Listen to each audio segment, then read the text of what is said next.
The rapid industrialization of any nation is hinged on the level of mechanized skills possessed by its citizens. In catalyzing the prospect of an industrialized 21st century for Lagos State, Governor Babajide Sanwo-Olu partnered with one of the foremost entrepreneurial brands in Africa to provide technical training for the youths in the state. Welcome to the Governor This Week. I am Lekan Onabanjo.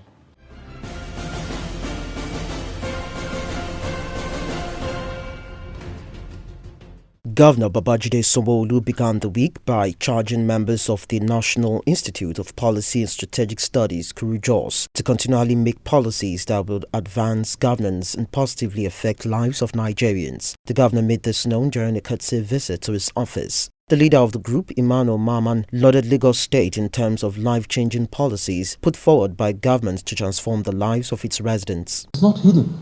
It's a very obvious fact that Lagos State is doing a lot. And so it deemed fit that this group should come to Lagos State with a view to finding out how things are getting done and what are the strategies that are being used in getting these projects and policies being implemented. So we believe by coming to Lagos State, we'll have lessons that we will take that will enable the group to write a very rich report to Mr. President. For the life of any institute or any organization for that matter, I imagine the organization, the institute is well over 43 years, like I said, so maybe it's 45 or closer to 50.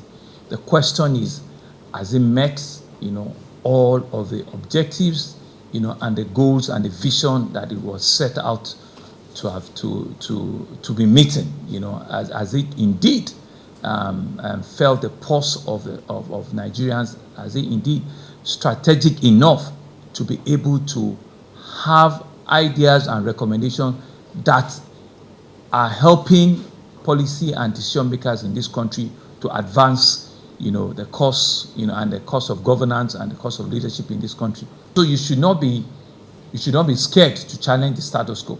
You should not be scared to speak up, to speak out, and say that indeed what we're about is to ensure that indeed we can be better alumni, for the institute.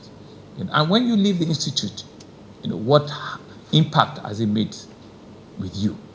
Are we still going to be the same person? Are we still going to go back and just go back and it's all well and good? No. This country deserves, all of our strength, all of our intellect, so that we also can build the future that we all see. It's not about today, it's about the future that we all talk about. It's about the children that are coming behind us to ensure that indeed they have, something to hold on to. I have no doubt that you're doing well, but I'm just saying that indeed we can make it better. As a government, we continue to challenge ourselves. As a state, we continue to raise the bar for governance. And that's what makes us wake up every morning to say that we want to, continue to lead Lagos. And so as you go back and as you go around the state, whatever things that you found out in your little space, the SFZ is there. Critique us, challenge us, advise us, admonish us, encourage us, so that we can better serve our people. And I think it's that same zeal, it's that same purpose that you should take forward for both the institute and for your own individual spaces of endeavor or influence.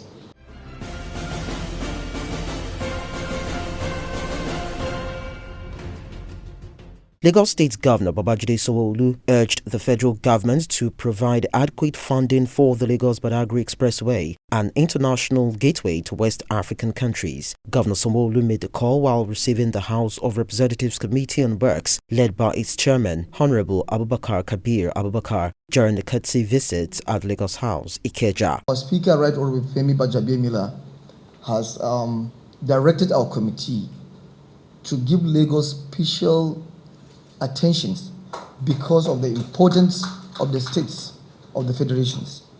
And so far we have discussed with the contractors for Marine Bridge and Eco Bridge yesterday, and they have promised us They will do all they can within 4 weeks to finish that eco bridge. We've seen a progressive, intervention from the officers of the Federal Ministry of Works right now.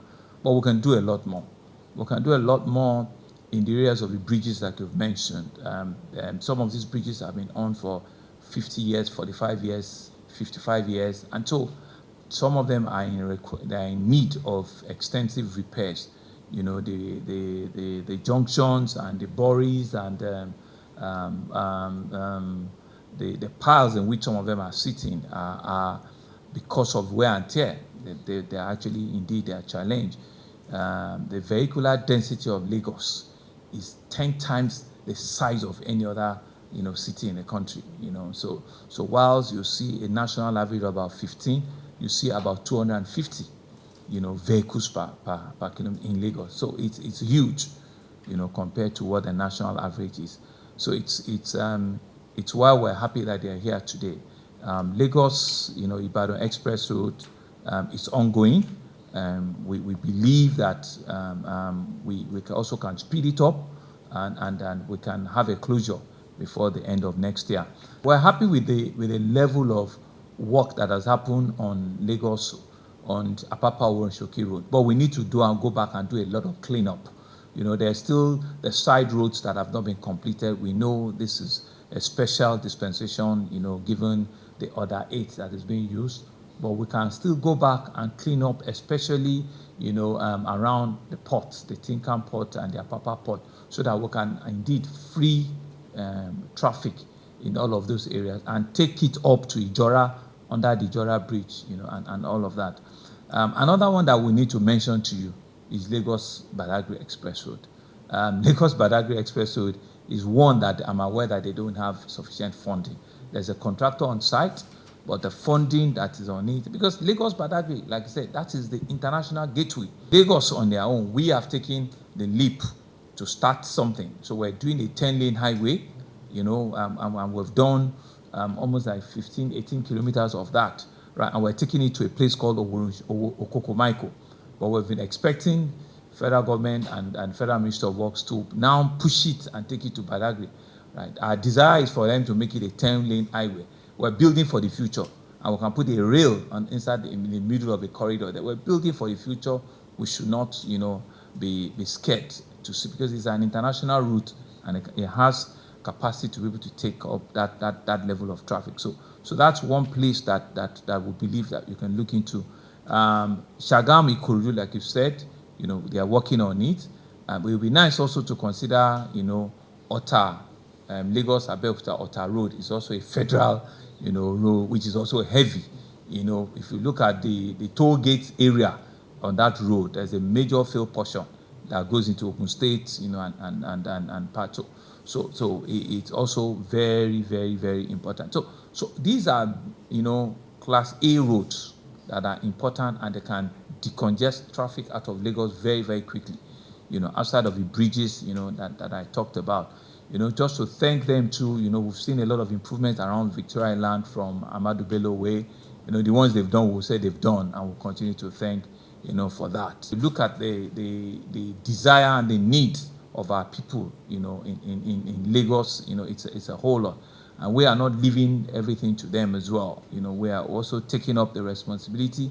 We're planning to build the Fourth Mainland Bridge. Engineer Johnson couldn't do it, but we'll do it. We'll try and do, we'll try and build it. We'll work, we'll collaborate with the federal government at some point. It's a 37-kilometer ring road.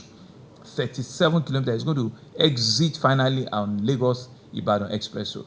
That it's audacious, but we're looking, to use a PPP model to be able to build it, and we'll come and, let all of you drive on it. It's a phase 1 of it. We're believing that, before the end of this administration, they should be able to see it coming out, and so we're not leaving anything to chance. We're doing on Lekki Ekpe Express Road, we're doing 18 kilometers, 6 lanes, rigid pavement on our own. We're doing 10-kilometer regional road, 6 lanes on our own. Several others. We're doing bridges and constructions on our own, right? And so we're and that's what can open up and free, the city. And we're not only just doing that, we're pushing, movement on our waterways. We're doing our rail so that we can have an integrated mass transportation using rail, using waterways, and using the road connectivity in Lagos. So that, we want everybody to come here to see that indeed it's comparable to any, city in the world. That's our plan.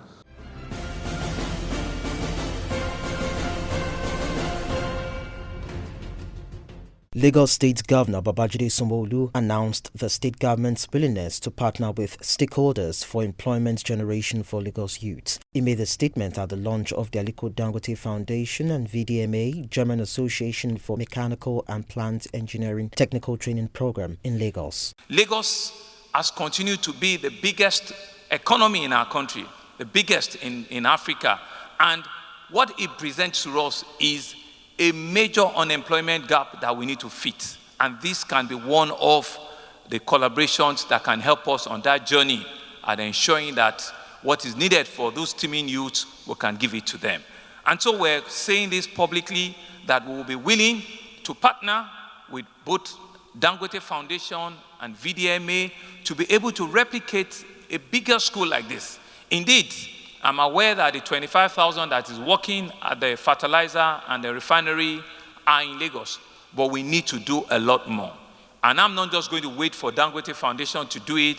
I'm saying that we're ready to commit resources to it, to work with either of our schools to identify a location that VDMA can have a class 2 immediately, because the industries are here, the companies are here, Alhaji Dangote is ready to support it, and we're not just going to make this a showpiece. In the next 6 months to 1 year, we should be able to have another Amarachi, another Precious, another Atairu coming up here to give a testimonial and to commend and to appreciate government and the likes of Dangote Foundation at ensuring that we can create a future for them, we can create a belief for them, and we can create a Germany in Nigeria for all of them to see. Because what do we know about Germany? We know Germans to be the strongest, the biggest, technical, vocational, trained engineers in the world. And so the partnership is by no means the appropriate and the relevant things to do. And so we will be working with you. We'll hope that you will see us as real partners. And like I said, we will ensure that there are no government bureaucracy in any form of it. If it is any of our schools, if it is within the refinery, we will be committing resources and will ensure that Lagos, bring about the very next school for the foundation into Lagos. And so I want to, once again, use this opportunity to commend and to thank the partnership, to say that indeed, skill is what we require, to say that jobs is what we need to hand over to these our teeming youths. And we believe that initiatives like this fits and working into our administrative agenda. We also have what we call the Lagos State Employment Trust Fund. This trust fund is meant to also give the trainees, once they finish, some sort of like a seed capital or a funding that might be required from them if they want to go into their own private businesses, or they want to start up their own, small businesses in which they become, first-class fitters, iron benders, and whatever it is, that we're turning them into. So we have the Employment Trust Fund, and it's gotten the wealth without, it's gotten the funding that is required to ensure that they do this. We also have what we call a graduate internship program, where we're currently training over 4,000 graduates. And what we're doing is the state government is supporting them with a monthly allowance, and we're sending them to companies in Lagos, and for 6 months, they will be training them at our own expense, but they will open them up to opportunities in the various, businesses, so that after the 6 months, they will become fully employable in those organizations, and they understand what is required of them.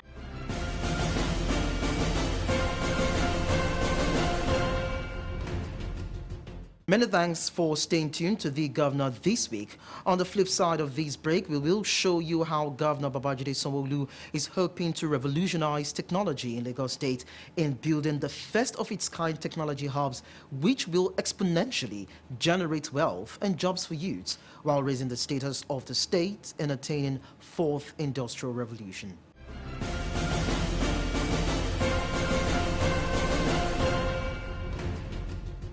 The Lagos State government is set to construct the biggest technology clusters in West Africa that will help expand the tech space to accommodate more startups. Governor Babajide Sanwo-Olu, while revealing this, said it will be situated in the Yaba area of Lagos State. Part of our team's agenda, which is THEMES, is a third pillar there, which we call education and technology. And so it's not something that just dropped on us. It was something that we thought of, we reviewed upon, and we'll ask our citizens while we're campaigning now, what are the areas that you want us to truly, really govern you about? And so education and technology played a prominent role, and I will explain education. Education plays an important aspect of the delivery of being in government, because we know that with education, what you will do is you will be able to create that opportunity for everybody. They said with education, it's bye-bye to poverty, right? You are giving people a chance for them to have a means of livelihood further down the line. You are giving them an opportunity to have the right to have a space in any conversation and know their rights and know as citizens that these are the benefits that is expected of us. With education, you really can aspire and dream about what you want out of life. But with education, people also have choices. As a government, we needed to provide education for the weak, for the vulnerable, for the poor amongst us. And also, we need to also know that people also have choices. People can take their kids to the most expensive school, but we have the responsibility to provide, an education for the vulnerable in our society, for the poor people in our society, so that in future they can measure up to also that children of the ones that have gone into, the choices that their parents have provided for them. So I imagine that we're doing a fair good job on that, because in 2 years, we've been able to impact over 1,000 schools, public schools, either with a new building, either with a new hostel accommodation, either by recruiting over 3,000 teachers for them, or providing science and technology for them in those schools, so that indeed they can compete with children that are going to the school just around the corner here. I'm sure I won't mention the name, and also be able to sit in the room and have a space, to be listened to. That's one, and we're doing that. The other one is technology. So I'm talking about our pillar of engagement. The other one is technology, right? We thought of it and we said technology is the new oil. Technology is the fourth industrial revolution globally. And so we said to ourselves, we need to play a major, massive role in technology. And it's only technology too that can create that platform, all of you that have spoken here today, that can be a resource, that can be an enabler for you to leapfrog to all of the things you want to do. And so we take technology as a very, very important deliverable in our government so that we can help, tech startups. And so what have we been doing with technology? When we started, we said for us to be able to impact and impact well, we need to build the infrastructure that technology will live on. And so we're doing on phase one, a 3,000-kilometer metropolitan fiber optics connectivity. It's supposed to be 6,000 in all. So you can imagine when we are doing 3,000 phase one, just connecting ducts and creating fiber connectivity only in Lagos. As we speak, we've been able to do 1,800 kilometers already, right? And that 1,800 has been connected to over 100 public schools, meaning there is fiber in over 100 public schools, there is fiber in about 12 hospitals publicly, and we're still going, to 3,000 phase one. And after that phase one, we're meant to do another phase two, which is another 3,000. What we're about is to see how we help each and every one of you in this room how to become better tech startups or better managers or better entrepreneurs in whatever space or sphere you find yourself. And we know that you are always doing it or you are currently doing it with technology. We're not where we should be yet, but we're on that journey, right? So we're believing that once we complete our fiber infrastructure, we will have all of our public schools connected. We're not stopping there. We're hoping that with the telcos that we're working with, we'll now have the capability around what we call the last mile, opportunity, meaning that there'll be a fiber on Bodilon or Gerald, and there'll be a last mile that will come onto Milverton, and eventually there'll be a last mile that will enter Impact Hub. So what will that last mile be for Impact Hub? Not only will you have a strong fiber internet capability, it will be able to also reduce your total cost of doing business here. You'll be able to have a lot more startups coming here and getting internet and fiber capability cheaper, better, and more affordable. So for us, it's one of our smartest interventions that we believe we can do. On top of the fiber that we're building and the infrastructure we're building, is also that we're building what we call a smart city Lagos. So what else a smart city Lagos would look like? We're building 2,000 high definition cameras that can rotate, 360 degrees, and can help us both with security, can help us with traffic management, can help us with even medical diagnostics and ensuring that when you have those capabilities, in each of those hospitals, they can see what is happening in different places. Indeed, in future, Lagos can indeed be a very smart city. We can sit from our offices or from our control and command center. We can give advice as to what part of the city there's going to be traffic congestion or there's a current traffic congestion. We can look at security challenges, and we can be able to say to our security operatives, these are the black spots that you need to look at, and these are the areas that you need to consider. The whole point is we're going to 10,000 cameras, right? But the first phase of also that capability is 2,000. As we speak, we have connected 160 cameras as we speak. So we still have a long way to go, but we believe that before the end of next year, we should have all the 2,000 or 2,500 cameras up and running.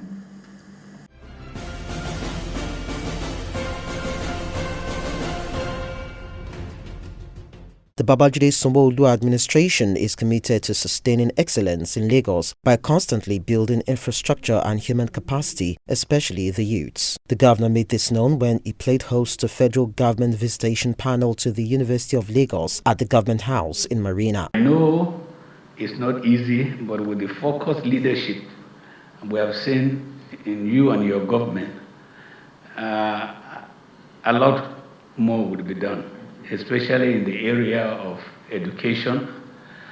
And I'm so happy to find out that we are beginning to see that we have to work in synergy with each other. And the cooperation you are having with your neighboring states, I think is something very encouraging. And it would help us not to be duplicating so many things within a small area. We can lean on each other. We cannot come to the university directly. Everything around it, we can develop it so that, it will be market to market. They can get into the university, do conversation, and also come out of it. So we're doing all of this to ensure that the university and the local community all around it continue to flourish, and to grow well. We're doing a lot too in my own state university, I dare say. We're building over 8,000 bed space accommodation for Lagos State University. We're doing the same kind of technology hub as well for them there. Because these are places where we believe, our young people, our youth can demonstrate, their belief, their tomorrow, and they can begin to see that we're not just, endangering their own future. We're actually building infrastructure and we're building capabilities for them that can help them relate and stand their own time, in years ahead. After that meeting, it was the turn of the ambassador of the People's Republic of Korea to Nigeria, Kim Yong-chae, who was visiting Lagos and Governor Sanwo-Olu for the first time, to be hosted. He expressed delight to have bilateral relations with Lagos and boosting its socio-economic activities. Responding, the governor assured him of a positive collaboration between the two entities. I know that you are able to leadership, Lagos is making a continuous progress, and then many ambassadors in Abuja told me that you must visit Lagos. You can feel the vibrancy, energy, vibrancy, activities, so all, they told me you can see the future of Nigeria here in Lagos. Excited to collaborate, with your companies in Lagos. We're willing to partner with them. We're willing to jointly develop, economic zones. We're willing to take the relationship forward, right? Because they are household names already. Kia Motor, Daewoo, and so many others. These are household names, that we can leverage upon, have exchange technology. We can build, training school, for skill development. Because I know you have a very robust, training and vocational training, that we can sit together and develop, the youth and give them, the required training opportunities so that we can jointly have, a cooperation that can be enduring. So beyond Abuja in Nigeria, you also can do a relationship with Lagos. We can look at it and we can collaborate. In China, we're doing relationship with the city of Guangdong. Yes. So we can start up something, and we can see how we can push that kind of a relationship forward.